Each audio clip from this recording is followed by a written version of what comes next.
This doesn't look like the Hampton Coliseum. I mean, it's awful fancy. I must be in the wrong place. TVs and lights, electronics. You know, The Dead just released Live at the Hampton back in April.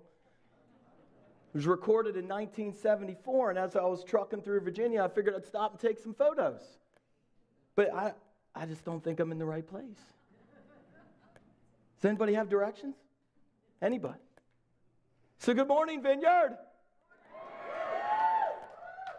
Yes, my name is Chris Schlotterbeck. I pastor the Hub City Vineyard in wonderful and beautiful Hagerstown, Maryland, with my wife, Jessica, of course. Where is she? Please stand and wave to everybody. She may not have a shirt, but she has a tie-dye dress. I also pastor there with Mr. Matt Walker, okay, the bearded wonder. So if you're wondering if there is a face behind there, please, yes, there is, okay. And he's feels called to plan in Alaska. So just enough said, right? Enough said. We just hired Christy Thompson. She's here with me, and of course a whole host of our tie-dye community, which you'll get to meet sooner rather than later. So I just want to say it's great to be here. I want to thank Andy and Sharon for just inviting all of us to be here, to be a part of what we're doing. Now this morning, I just want you to know, I got this email a little late in the week about wearing a black shirt and brown pants because of this camera issue. So if my face kind of like just starts floating around the screens, don't worry, you don't have to pray deliverance. It's just my colors. All right, they're just disappearing in the light. So don't worry about that. But the reality is, back in the tri-state area, our community of faith is known as the hippie church. Okay, and since I am very similar to Andy in that I like to use object lessons, I like to make my talks come to life, I decided to use myself, okay, as the lesson this morning. Now, this whole week, I've been hearing one thing in my spirit. God calls the unlikely. God calls the unlikely. Well, you're looking at one standing right here on stage. The unlikely. In preparing to share this with all you, I realized that I've been to more Grateful Dead and Fish concerts than I have worship conferences. Now, I didn't attend those shows because I necessarily liked the music. I wasn't a jam bander or anything like that. I just happened to enjoy the extracurricular substances, okay, that came along with those shows. But Jesus got a hold of my life back in 1995, and the journey began. Now, I had a Paul encounter with Jesus literally a week after I met him. I was changed. Physically, spiritually, addictions. It was one that I literally just got knocked off the horse. Now, those first 5 years of my life in my Jesus experience, which included a staff position at a local church, they were full of religion. Lots of rules, lots of suits. And unfortunately, as I grew up in those 5 years, I did learn about Jesus. I grew closer to Jesus. But I also lived a life in bondage. My parents used to make statements like, "We liked you better when you went to the bars. Would you please change back?" So after that church, unfortunately, went through a split and fell apart, I literally began a cross-country search for a new position. My wife and I traveled all over the country, and we landed in dirty Syracuse, New York, where John Elmer interviewed Jess and I and all of our kids in the local zoo, and the reality is we just connected. However, my first Sunday there at the Syracuse Vineyard, I still remember it vividly. I parked and began to walk into the church, and as I walked in, I noticed things very differently from the church that I came from. 2 butt depots by the front door. So as I began to walk through the front doors, I looked at my wife and began thinking, well, the worship team's going to hell. They're all out here smoking. Well, what's happening here? And needless to say, I was already on staff. So for 5 years, John, who I can say today is my spiritual father, literally my spiritual father, began to just pour into my life and to speak into my life. So I just want to share a disclaimer with all of you. If you know John, if I offend you in any way or step on your toes, just blame him, okay? Just blame him, because he literally just changed my life. The way he just taught and shared, the way he was just not religious. And literally through those 5 years, I fell in love with the Vineyard, with all of you. This is the place I'm supposed to be. This is where I fit. This is where I can be myself. And in 2006, my wife and I planted the Hub City Vineyard in Hagerstown. And I just want to share with you that it wasn't our mission statement and it wasn't our values to be the hippie church or to have a tie-dyed community. But we are. And this is our story of how we got there. So our first thought this morning is a desire for God begins with thirst. Truth. We all thirst for something. We long to feel loved, to feel accepted. We want to experience happiness and joy. We desperately search for meaning and significance. We gather together as believers, as followers of Jesus. When we come into worship, even this morning, we experienced it. Literally oceans of living water are all around us. We sing about it. We talk about it. We read through the scriptures about how those words hydrate our life. Yet many of us are still thirsty. Why? Well, to truly understand thirst, you have to first look at physical thirst. A couple of interesting facts. Thirst is something that we experience when the pituitary gland secretes two hormones in the body. One causes a physical reaction in the kidneys, and the other causes a more complicated activity of the hypothalamus, which sends signals to the salivary glands to reduce secretions. Did you get that? So to sum it all up, the reality is some of you are thirsty right now. Literally by hearing that can open, by thinking about it, thirst happens within our physical bodies. And then we read in Psalm 42, as the deer pants for streams of water, so my soul pants for you, my God. My soul thirsts for God, for the living God. When can I go and meet with God?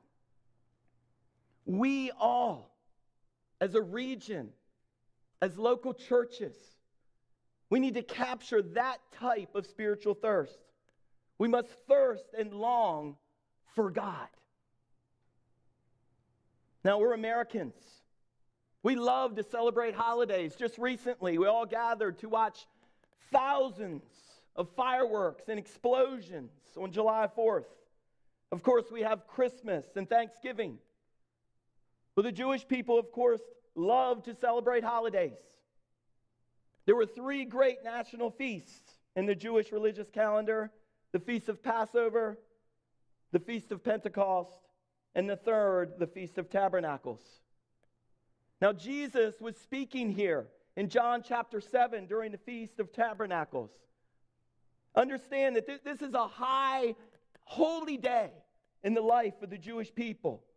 Literally, the Feast of Tabernacles is like the excitement of Christmas in the morning, the joy of a Thanksgiving feast at lunch, and then the celebration of the fireworks at dinner. And notice in John chapter 7, Jesus' words.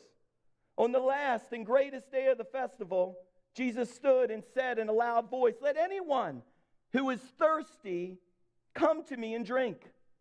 Whoever believes in me, as Scripture has said, rivers of living water will flow from within them." So notice, it's the climax of the feast. The excitement, the passion. And Jesus, in the midst of the excitement, in a loud voice, screams out, "If anyone thirsts, let him come to me and drink." Truth. Jesus realized that those that were there were drinking from the rivers of religion. And that when that celebration was over, they would go back to their same old fears, mistakes, failures, frustrations. And what happens there that we just read about happens here. Too many of us gather and we focus on and think about our mistakes and our faults and the fears and the struggles. We're drawing from the wrong wells. We're looking to ourselves for our own strength. And Jesus is screaming at us as leaders. Come to me and drink. I am the well of living water. You know, one thing I realized that moving back home and planting a church, my wife and I are from the tri-state area, from Hagerstown, and in the midst of our church planting search, I did everything that I could not to go there. I even visited Charleston, South Carolina, and in the midst of 2 hurricanes communicated to my wife, oh, that's the storms of the Spirit just breathing us in. We're supposed to be there. And she looked at me at 3 a.m. as we're taking the evacuation route and said, are you nuts?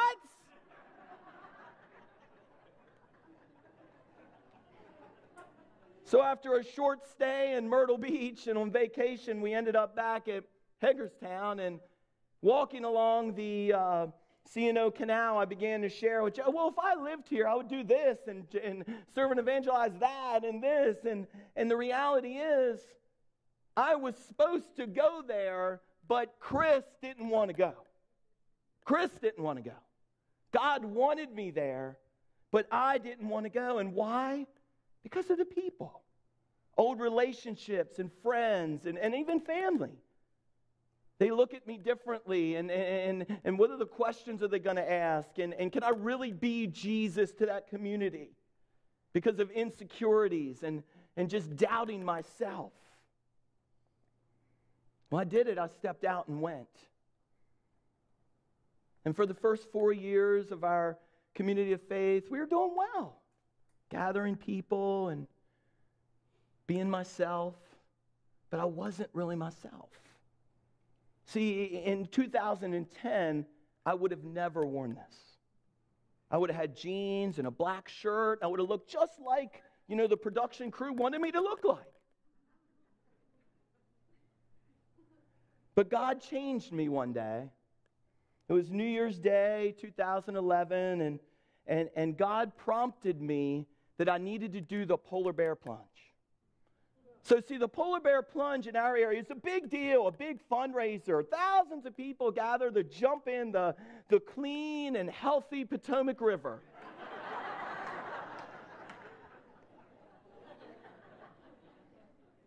And God told me, He said, you're jumping in this year. I said, what? I don't know, I can't do that. I mean, I don't even like cold water, Like, I got down here and got in my pool, it's like 82 degrees. I'm like, yes. I don't care if it's 98 outside. The warmer the water, the better for me. But it was a prompting from within me. God just was screaming at my heart, and literally the thirst to want to get closer to God overcame it. So I said, I'm doing it. I'm jumping in. But the amazing thing is I couldn't even jump in as me. I had to wear a Batman suit and go in and jump in the river. And yes, I did. Full head to toe. You couldn't even tell it was Chris. Batman costume, man. And so many people were filming me and taking me, yeah, Batman. I'm like, yeah, Batman. It's Batman. It's not Chris. I'm the Cape Crusader, man. Yeah. People were loving it. And I jumped in the waters. And as I jumped in the waters, first thought was, it's cold. But as I was coming up out of the water, literally that mask came off. And as I was very rapidly sprinting for the side, to get out, something changed. Something changed that when I listened to John Wimber and he says, I'm a fool for Christ, I now could live that. that I could be God's fool. That I could be a fool, and it doesn't matter how many looks I get walking down the hallway thinking, what in the... If you should have saw your faces, man. What in the world is this guy doing? He's bright. I mean, real bright. Just know that these are handmade, so if anybody wants a pair, I can make them for you. So let me know. I am taking orders. I'm taking orders today. Just let me know, okay? I'll take orders. But the point is, just like I shared earlier, I'm like Andy, and literally I want my talks to come to life. It's not about attention. It's about talks coming to life so that people remember it. You know, I'll climb into ceilings and literally right now, okay, for the past 3 years, since I've gone into the polar bear plunge, we now have the polar bear baptism. And every New Year's Day, as a community of faith, we baptize people in the rivers after we serve servant evangelism to all the drunks that are recovering. And the cool thing is, all the drunks watch and cheer as 5 and 10 and 15 people are giving their lives to Jesus and making a statement on that New Year's Day. And why? Because of the thirst. It's all about the thirst. Which brings me to the second thought this morning, and that's physical health leads to spiritual health. 1 Timothy chapter 4. You've been raised on the message of faith and have followed sound teaching. Now pass on this counsel to the followers of Jesus there, and you'll be a good servant of Jesus. Stay clear of silly stories and get dressed up religion. Exercise daily in God. No spiritual flabbiness, please. Workouts in the gym are useful, but a disciplined life in God is far more, making you fit both today and forever. Now listen to this with me. Benefits of regular exercise. It improves your chances of living longer and living healthier. It helps protect you from developing heart disease and stroke. It helps protect you from developing cancers, including colon and breast cancer. Helps prevent type 2 diabetes. Helps prevent loss of bone. Reduce the risk of falling and improves cognitive functions among older adults. Relieves symptoms of depression and anxiety and improves mood. Prevents weight gain. Promotes weight loss. Improves sleep. And the list goes on and on and on and on. Getting in shape improves our relationship with God. And more importantly, not just with God, but with others. Now, it doesn't change the way God looks at any of us. God loves us just as we are. But by simply taking a few steps to improve our health and energy levels, which allow us to serve others more effectively, love then is our motivation. I believe in health. And there's too many leaders, too many pastors that just neglect it. And when Phil's talking about burnout and overworked, well, a lot of it is because we don't make the right choices when it comes to this important part of our lives. Author Lisa Turkos wrote a book called Made to Crave. And listen to these truths that the book focuses on. Break the cycle of I'll start again on Monday and feel good about yourself today. Stop agonizing over numbers on the scale and make peace with your body. Replace rationalization that leads to diet failure with wisdom that leads to victory. Reach your healthy goals and grow closer to God through the process. The reality is, as followers of Jesus, just like for my first point, we are to crave God, not food. And that thirst within us drives us to want to serve others. And in serving others, we're more effective if we make this a priority. I mean, literally for me, fitness and Jesus are entangled. Okay, my quiet time, you know, so many people, they have quiet time, they have devotions.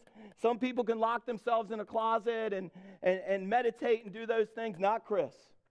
All right, if I lock myself in a closet, I'd be in there 2 minutes. Okay, my head would be everywhere. My mind would be on 1,000 things. And I would just get so frustrated that I would just scream and run out of there. My outlines, my devotions, they literally happen at the gym. You know, I put on a pair of headphones and I have worship music, or I have Demon Hunter, or I have something playing that's about Jesus, and I'm working out. And as I work out, literally, God speaks to me. I hear his voice. I literally connect with him. And as he's speaking to me, then these talks happen. These talks come out, and I'm able to focus in and be the person that I'm called to be. And it all comes with focusing on that truth. We can't neglect the fact, oh, well, I'm a follower of Jesus, all about the Spirit. No, it's not. It's physical too. We're physical beings.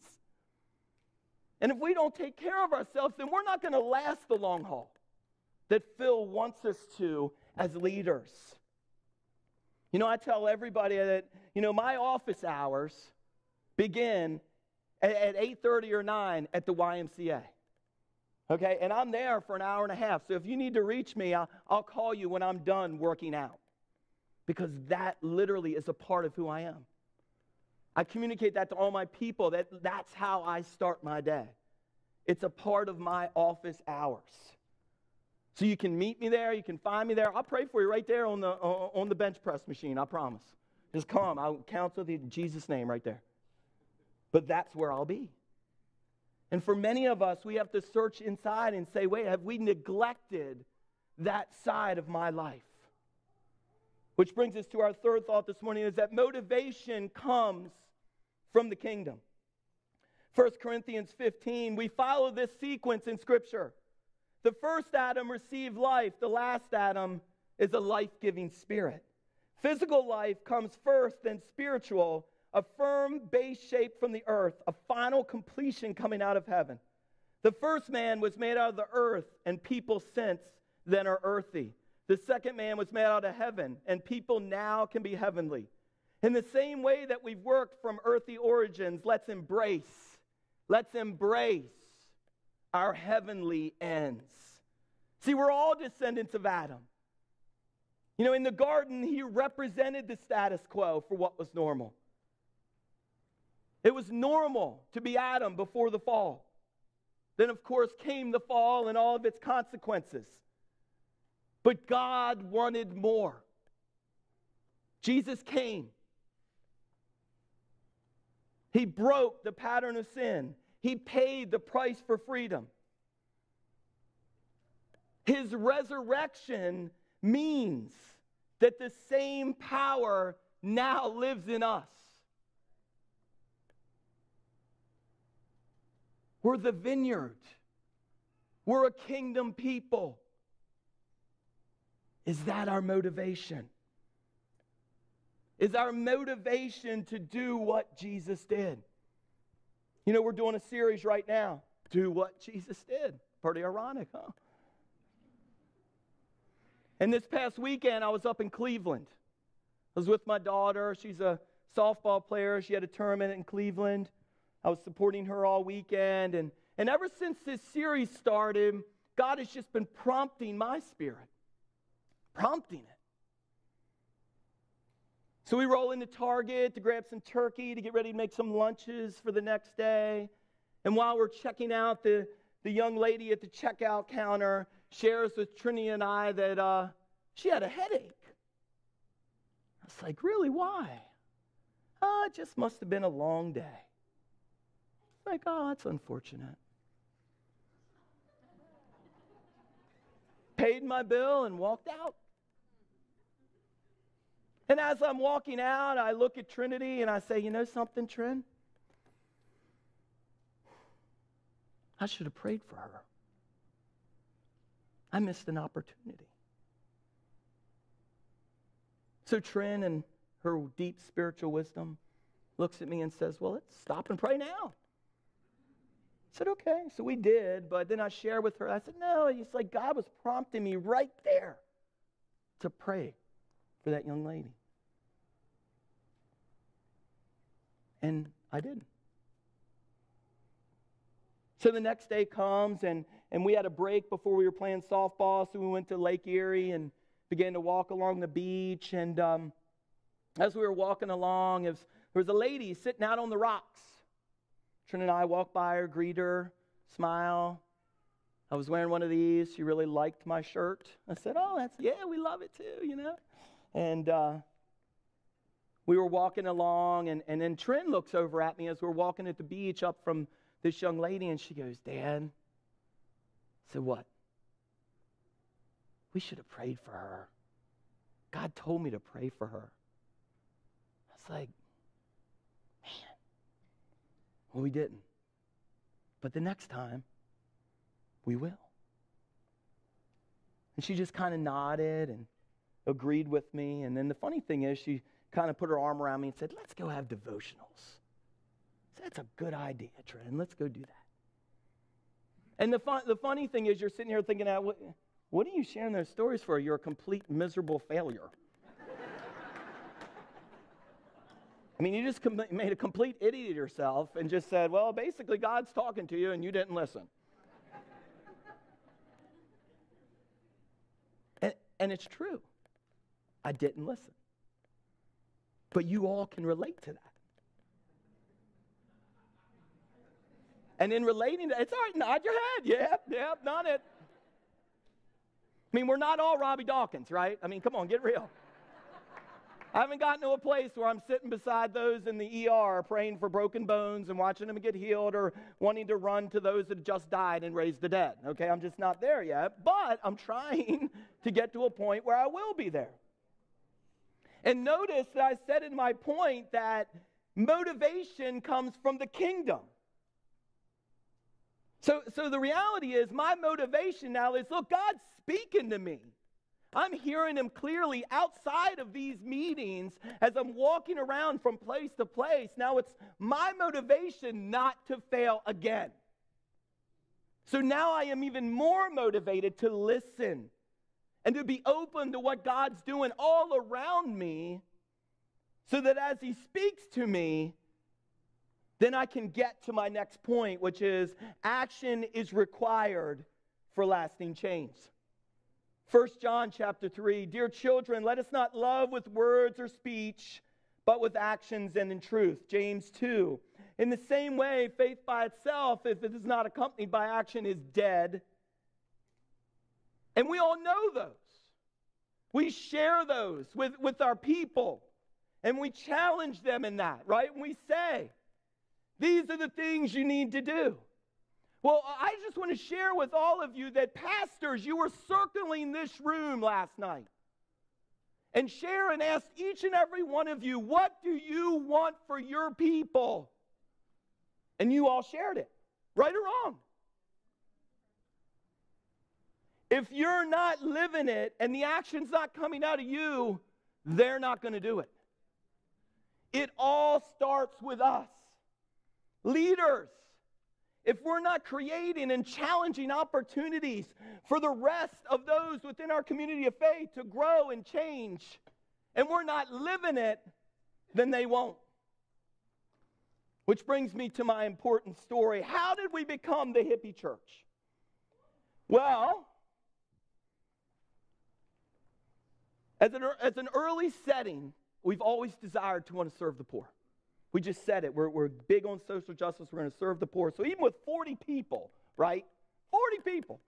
We would go and serve at our cold weather shelter for a week. And that included making dinners, staying overnight, doing all these things. Well, the first year that we signed up for it, right, I had planned on my head that Tuesday and Thursday were going to be the special days.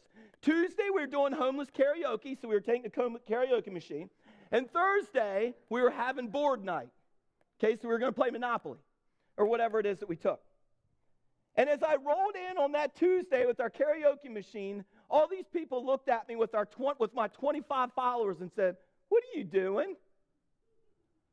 So, well, we're here to serve.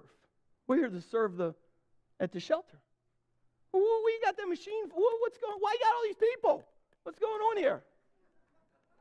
So, well, we're here to serve. They look back and they say, you some youth leader or something? You some kind of youth pastor here? I said, no, I'm the lead pastor, and we're here to serve the homeless. And they said, well, you can't fit that many people in the kitchen. I said, what are you talking about? They said, well, when you serve the homeless, you got to stay in the kitchen. You serve in the kitchen, and they eat here, and you stay there. I said, well, we're not doing that. And they said, what do you mean? I said, well, if you're going to make us do that, we're leaving. And I wasn't rude about it. We're leaving. And they said, well, let me go talk to some people. So they went and had a little huddle. And they came back and they said, okay, just so you keep it under control. I don't want them getting all riled up, because they might cause problems. These homeless, they're threatening. And I was just like, it's like, dude, they're people, man. We just want to sing karaoke and make them food and talk to them, right? That's all we're going to do. I said, all right, well, we're watching you. So we had karaoke and we played board games. And we've served there for the last 6 years. And just this past year, listen to this. It is now a requirement for every church that takes a week at the Reach Cold Weather Shelter to have people sitting at the tables with the homeless and interacting and having fun.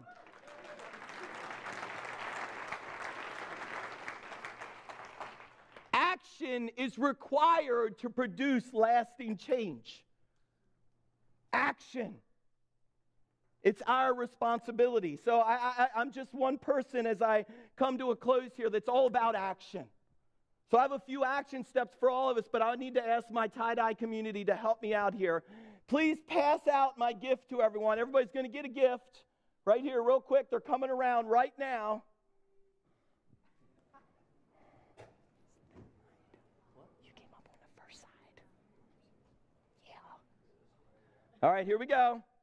Everybody take one. Now, when you get it, these are called snap bracelets, okay? So everybody take one, yep. Snap it on there. Yeah, action is required. Hey, what color are they? Tie-dye. Sean Hart, you got to wear tie-dye, baby. Woo! That's right. Everybody gets to be a part of the tie-dye community this morning.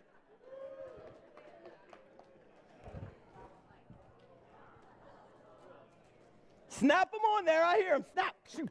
Shoot. They don't hurt, I promise. They won't leave a mark. Snap them. There we go. Is everybody, who needs one? Anybody? Put your hand up.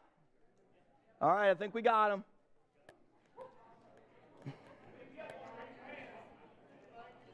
Anybody need one? Don't forget about the pants, too. I can make them for you. All right?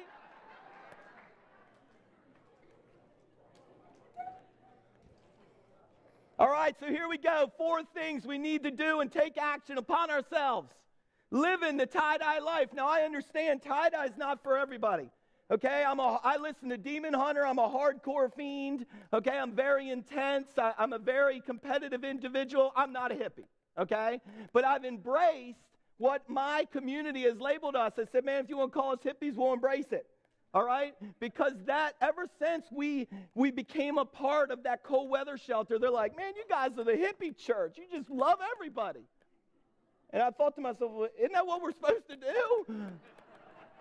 I didn't know we had to keep the homeless in jail, right? Of course we love everybody. Jesus loved everybody. So we've embraced it as a community of faith. We have tie-dyes everywhere.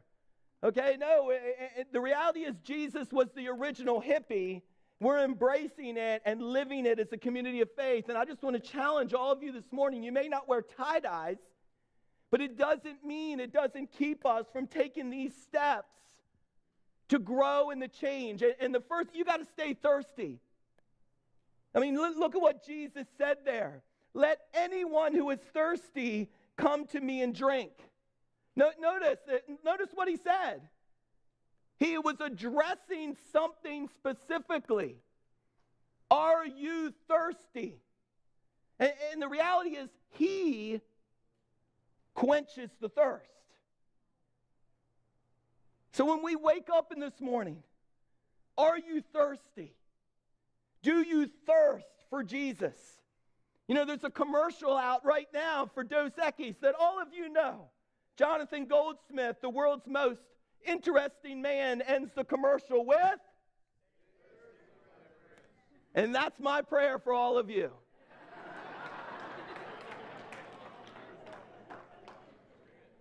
We will never have a close relationship with God until we thirst for Him. We will not impact our communities until we thirst for Him. That's where it starts.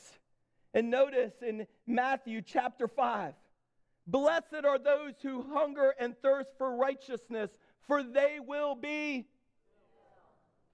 He wants to fill us. He wants to fill us. So not only do we have to stay thirsty, but you have to establish a plan. 1 Corinthians 9, do you not know that in a race all the runners run, but only one gets the prize? Run in such a way as to get the prize. Everyone who competes in the games goes into strict training. They do it to get a crown that will not last, but we do it to get a crown that will last forever. Proverbs 21, the plans of the diligent lead to profit as surely as haste leads to poverty. Paul is screaming athletic metaphors all through the New Testament at all of us in connection with our spiritual lives. So my challenge to all of you this morning is physical and spiritual are connected. We need to establish a plan to get in shape. We need to make a plan to be physically fit and to take care of ourselves so that we are available to serve for the long haul. For example, you can lose 10 pounds by next Thursday if you simply do not drink soda and stop eating white bread. I promise, try it. I'm serious. Try it. Don't drink soda or sugary drinks. Drink water and don't eat white bread for a week. I guarantee you lose 10 pounds. And if you don't, call me and I'll give you another plan.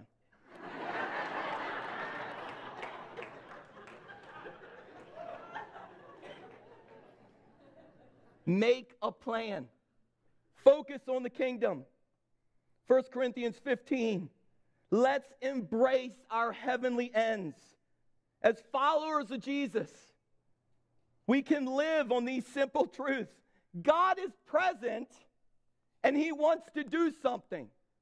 He's present right here and He wants to do something. And you say, well, how do I know that He's present and He wants to do something?